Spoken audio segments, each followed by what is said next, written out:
Hey, what's up, DOYO Live Nation? This is Becky Bertuzzi of B2 Graphics and VEC Inc., where I'm their marketing manager. And today on the DOYO Live Daily, I'm going to talk a little bit more about Adobe Illustrator and kind of some tips and tricks on how to use it if you're not familiar with it.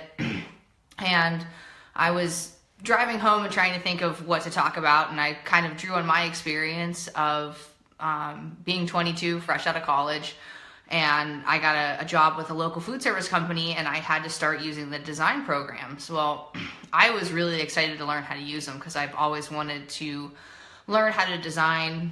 Sidebar, I'm not a graphic designer by trade. I didn't go to school for it. I went to school for advertising and public relations. I picked up graphic design really out of necessity. So I'm just kind of trying to draw an experience of some of the things that I struggled with the first few years of my jobs in terms of learning the design programs.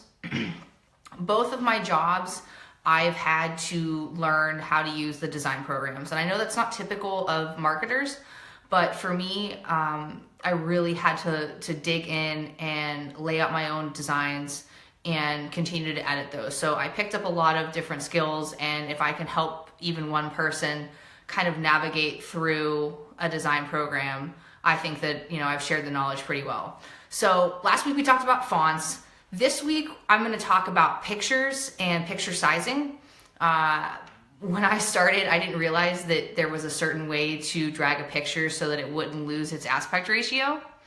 I'm not sure if that's a huge tip for everyone, but I didn't know it, so I figured I'd share it with everyone else. So I'm just gonna flip the screen here real quick. And you guys can see my screen. That's a birth announcement I did for my friend. That's her daughter. But real quick, when you guys put a picture into Illustrator, you're gonna drop it in.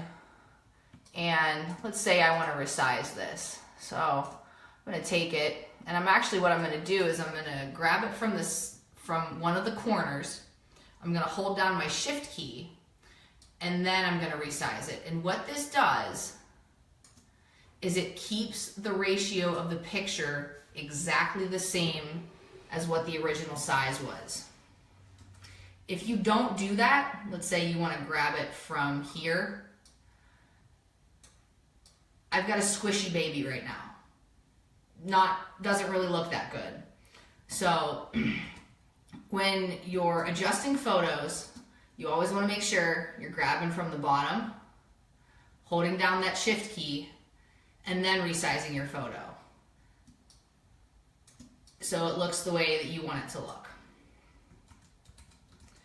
Another fun tip, and I'm sure you guys just saw it when I undid a lot of stuff, is something called a clipping mask. What a clipping mask does is it hides excess photo that you might not want to see.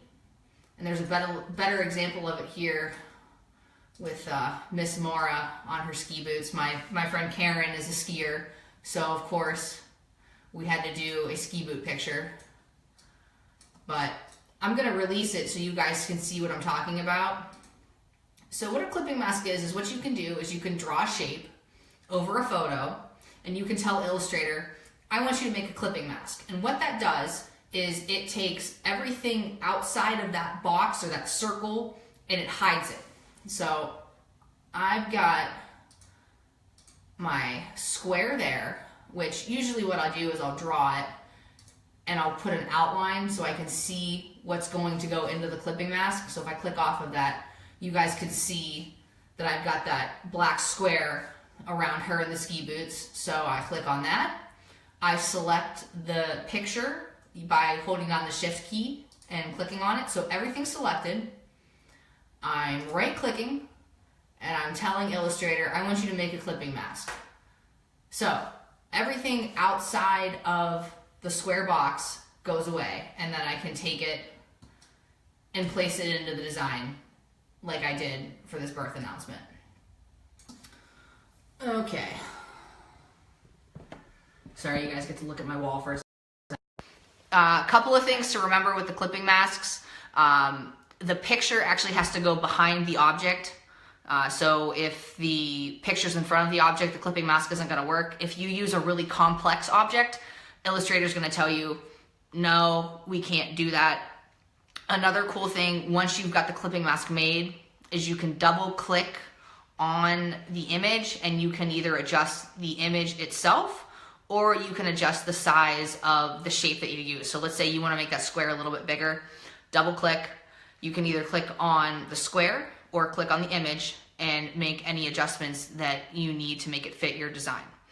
So those are my 2 tips today, resizing images and using the clipping mask.